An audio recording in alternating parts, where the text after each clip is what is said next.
Arab millionaire kicked black beggar out of car dealership, without realizing she was the owner in disguise. The kick was so strong that she fell to her knees on the rain-wet floor. "Get out of here, you slut." Hassan al-Farouk's shout echoed through the entrance of the luxurious Elite Motors dealership in Beverly Hills. He, in his impeccable $3,000 suit and perfectly adjusted traditional Arab scarf, had just kicked a black woman who was trying to enter the showroom. She was on the ground, her hands scraped on the wet asphalt, her beige jacket torn at the elbow. Her hair was tied up in a messy bun, and she wore faded jeans with rips at the knees. To anyone else, she was just another homeless person trying to shelter from the storm. "Sir, please," she tried to get up, her voice trembling. "I just want to look at the cars. Just take a look." Hassan laughed cruelly, turning to the two security guards who watched the scene with knowing smiles. "Did you hear that? She wants to look at the cars. With what money are you going to buy them, sweetheart? With the coins you begged for at the traffic lights." The security guards roared with laughter. Other vendors approached the window, some laughing, others just watching without intervening. No one helped. The woman wiped her mouth, where a trickle of blood was running. "I have money, yes sir. I work. I work." Hassan interrupted her, approaching dangerously close. "Work at what? Picking through trash? Begging for money?" He spat out the words with disgust. "People like you don't come into establishments like mine. This dealership is for real customers. For people with real money." What Hassan al-Farouk didn't know, couldn't even imagine, was that 20 years ago, the woman he had just kicked out slept in shelters, ate at soup kitchens, and dreamed of having just one decent job. Her name was Keisha. No, wait. Her name was Janelle Washington. And today, at 42, she was not a beggar. She was the owner of one of the largest luxury car dealership chains in the United States, including the one where Hassan had been working as general manager for 3 years. But at that moment, on the wet floor, being publicly humiliated, Janelle said nothing. She just watched. She memorized every face, every laugh, every person who watched and did nothing. "I'll call the police if you don't leave now," Hassan threatened, grabbing his cell phone. "And I'll make sure they arrest you for trespassing." Janelle slowly got up, wiping the dirt from her hands. She looked Hassan in the eye, and he saw something there that made him hesitate for a split second. It wasn't fear. It was something much more disturbing. It was certainty. "All right, sir," she said softly. "I'll leave. But you'll remember this day. I promise." Hassan laughed. "Remember? The only thing I'll remember is getting another parasite off my dealership." He turned to the security guards. "If she comes back, call the police immediately." As Janelle slowly walked away in the rain, no one noticed her take a small digital recorder out of her pocket. Everything had been recorded. Every cruel word, every laugh, every moment of humiliation. 20 years earlier, when Janelle was sleeping in her broken-down car, a kind man named Mr. Morrison had given her a chance. He taught her how to fix engines. He paid for her technical school. And before he died, he left her his small auto repair shop. Janelle turned that shop into a dealership. Then 2. Then 15 spread across 5 states.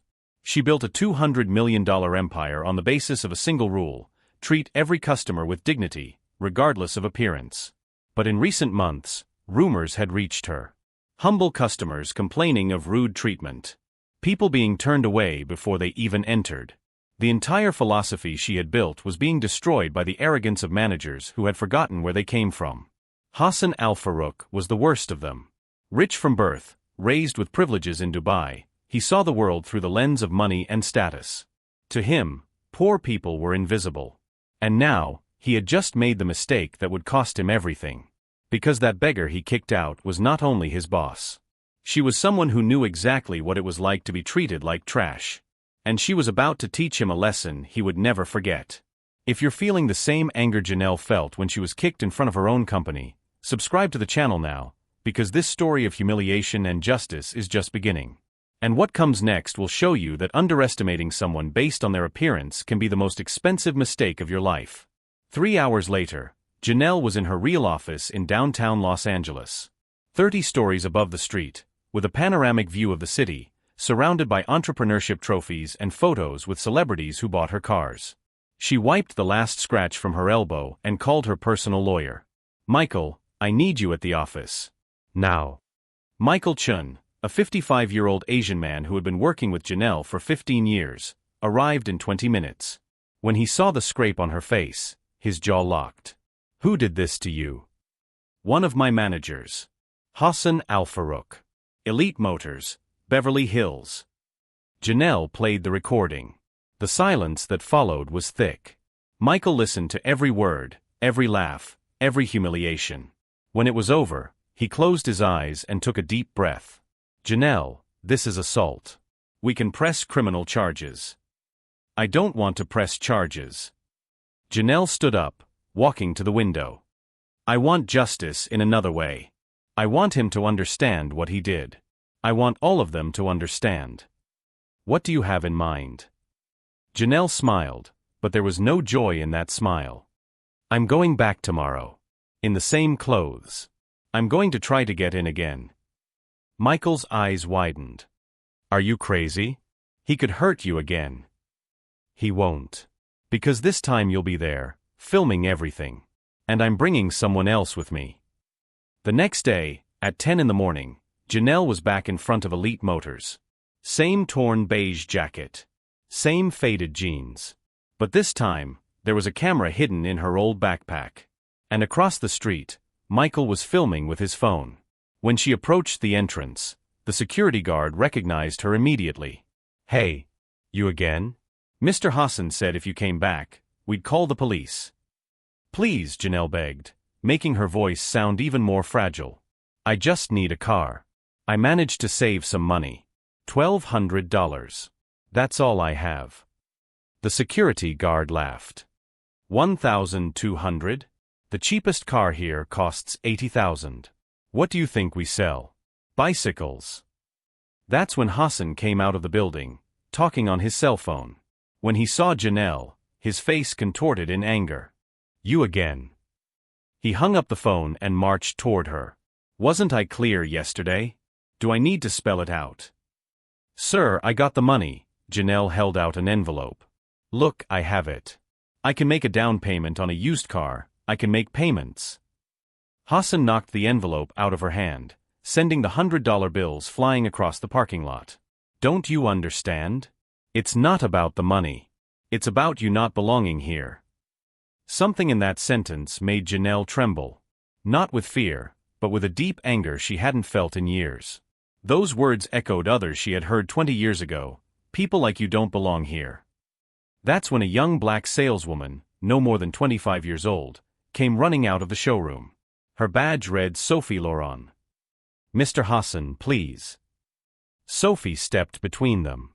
She's not doing anything wrong. Let me help her. If she really has money, I can show her our financing options.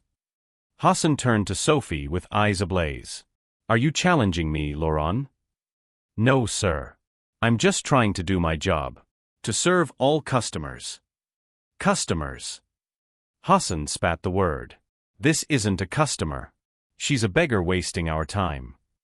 He pointed at Sophie. You have two choices, go back to your place, or you can walk out the same door as this tramp. Sophie hesitated, looking at Janelle. For a moment, their eyes met, and something passed between them. A silent understanding. Recognition of a shared struggle. I'll serve her, Sophie said quietly but firmly. Okay. Hassan shouted, pulling out a walkie-talkie. Security, escort Sophie Laurent out. She's fired. Now. The shock on Sophie's face was devastating. But I have bills to pay. My daughter. You should have thought about that before you disobeyed. Hassan turned to the other salespeople watching through the window. Let this be an example to all of you. Here we sell to real people. Not street trash. As Sophie was led away in tears by security, Janelle remained motionless. Watching. Recording. Witnessing the cruelty that her empire had allowed to flourish. When she finally turned to leave, Hassan grabbed her arm tightly. If I see your face here again, I personally guarantee you'll spend a night in jail. Got it? Janelle stared at him. I understand perfectly, sir. That afternoon, in Michael's office, they reviewed the recordings. 2 humiliations. An employee unfairly fired. All documented on high-quality video. This is gold, Michael said. Unfair dismissal, discrimination, assault. Hassan has no idea what he's gotten himself into. But Janelle wasn't satisfied. It's still not enough. I need one more thing. What? I need him to give himself up completely. I need him to reveal who he really is in front of everyone. Janelle picked up the phone. Tomorrow is the quarterly meeting of all managers. Right. Michael checked the schedule. Yes. At 2 in the afternoon. Here at the head office. Perfect. Hassan will be there. And so will I. As what? Janelle smiled. As the owner of the company. It's time for Hassan Al-Farouk to meet the real Janelle Washington. What neither of them knew yet was that Hassan had recorded his own version of events and was planning a presentation for the meeting on how to deal with unwanted intruders. His arrogance was about to build his own prison. The conference room on the 30th floor was packed. 15 managers from different dealerships, all in impeccable suits, waited for the quarterly meeting to begin. Hassan Al-Farouk was particularly excited, his laptop open with a presentation ready. Guys, today I'm going to share how I kept Elite Motors free of undesirable elements, he said to his colleagues beside him, laughing. I even have videos. At 2 o'clock sharp, the door opened. But it wasn't the executive assistant who walked in. It was her. Janelle Washington entered wearing a navy blue Armani suit, her hair perfectly styled in elegant curls, Louboutin high heels. Not a scratch in sight. No sign of the beggar from 2 days ago. Hassan didn't even recognize her at first. He just thought she was some new consultant. But when she walked straight to the head of the table, the seat reserved for the CEO, his face paled. Good morning, gentlemen, Janelle said, her voice now laden with authority that made everyone sit up straight in their chairs. For those who don't know me personally, I'm Janelle Washington, owner and founder of Washington Auto Group. Hassan's laptop slipped from his hands, hitting the table with a hollow thud. Over the past 3 months, I have received 47 formal complaints about discriminatory treatment at our dealerships, Janelle continued, walking slowly around the table. Customers being turned away because of their appearance. Families humiliated. People judged by the car they drove, the clothes they wore. She stopped behind Hassan. He was frozen, sweat beginning to bead on his forehead. So I decided to investigate personally. I did something I hadn't done in 20 years. Janelle placed her hands on his shoulders. Hassan flinched. I dressed like a homeless person. And I visited my own dealerships. The silence in the room was deafening. Most ignored me. Some were cold but polite. One offered me coffee and listened to me. She squeezed Hassan's shoulders tightly. But one manager in particular was exceptional. Janelle motioned to Michael, who entered carrying a laptop. The large screen in the conference room came to life. The first video began to play. Hassan kicking Janelle. His voice screaming, "Get out of here, you slut."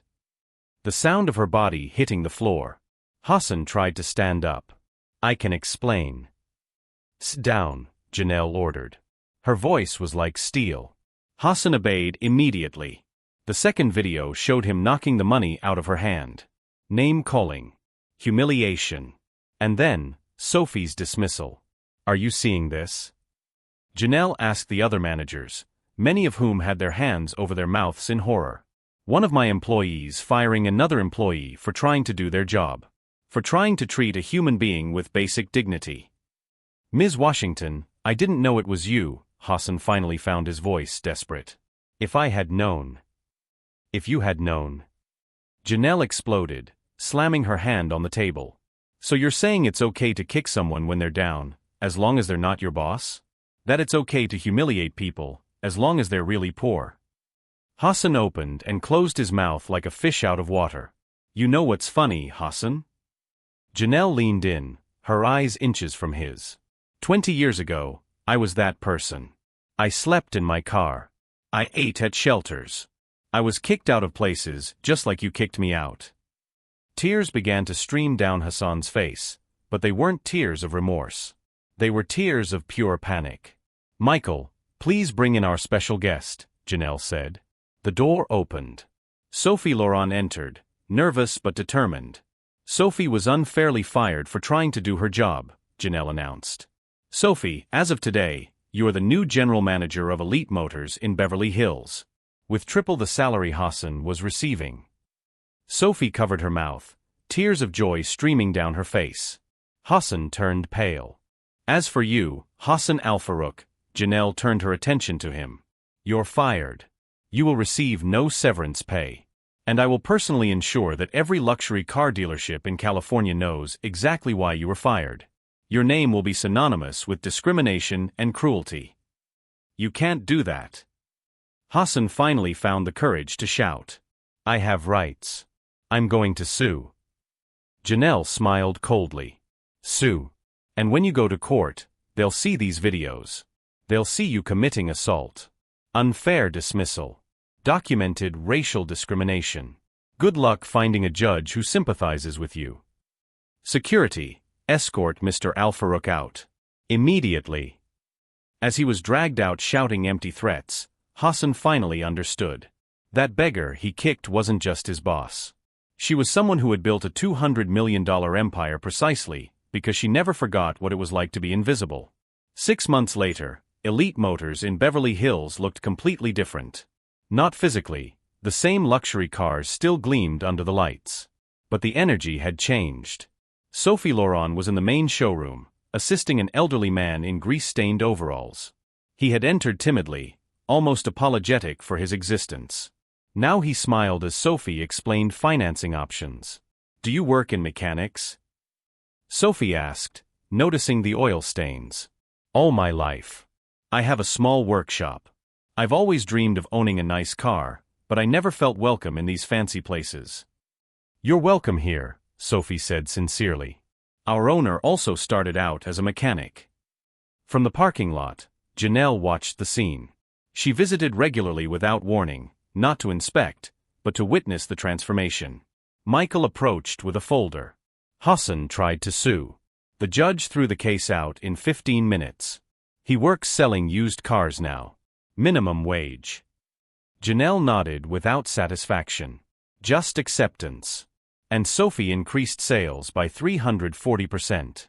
She created an empathy training program that other dealerships already want to copy. Discrimination complaints have dropped 89% across all our locations. Sophie came out with the elderly mechanic. "Mrs. Washington. Mr. Henry closed the deal. He reminded me of you." Janelle shook the man's calloused hand. "It's a pleasure, Mr. Henry. Thank you for trusting us." "The young lady treated me like a human being," he said, moved. "It's been a long time since I've felt that way." After he left, Sophie turned to Janelle. "The day Hassan fired me, I thought my life was over. My daughter has asthma, the medicine is expensive, I was 2 months behind on rent." She wiped away a tear. "But you didn't just give me my job back. You gave me a chance to be who I always wanted to be." "You did the right thing that day," Janelle replied. "You stood on the side of humanity. You gave yourself that chance." That night, Michael called. "Turn on the TV. Channel 7. Now." It was a report on the Washington Auto Group. Customers shared their experiences. "I used to be afraid to come in here," said a Latina mother. "But now they treat everyone the same." The report told the whole story. How the CEO went undercover, was assaulted, fired the abusive manager, and revolutionized the company's culture. The video went viral with 15 million views. A year later, Janelle was speaking at an entrepreneurship conference. "Many people ask me if I regret that humiliation. The truth? It was one of the most valuable experiences of my life." She looked out at the audience. When you're successful, it's easy to forget what it's like to be invisible. Those kicks reconnected me with my purpose. The audience burst into applause. In the front row, Sophie held her daughter's hand, both of them crying. Today, every manager spends 1 day a year disguised as an undesirable customer. Because empathy can't be learned in a classroom. You feel it when you're on the other side of the humiliation. Hassan watched the lecture on his computer in his small home. The luxurious apartment was gone. The Porsche sold. His wealthy friends disappeared with their money. But for the first time, as he listened to Janelle talk about second chances, something inside him began to crack. It wasn't remorse yet. But it was the beginning of understanding that the world did not revolve around him. And in Beverly Hills, at Elite Motors, a new customer walked in. A black man with dreadlocks and tattoos, wearing a tank top and shorts. A year ago, he would have been kicked out. Today, he was greeted with a warm smile. Welcome to Elite Motors. How can we help you? Because Janelle Washington proved that true luxury isn't in the price of the car. It's in how you treat people when they can't do anything for you. If this story has taught you that respect is priceless and that judging by appearances can cost you everything, subscribe to the channel for more stories that show that true wealth lies in how we treat others. A big hug.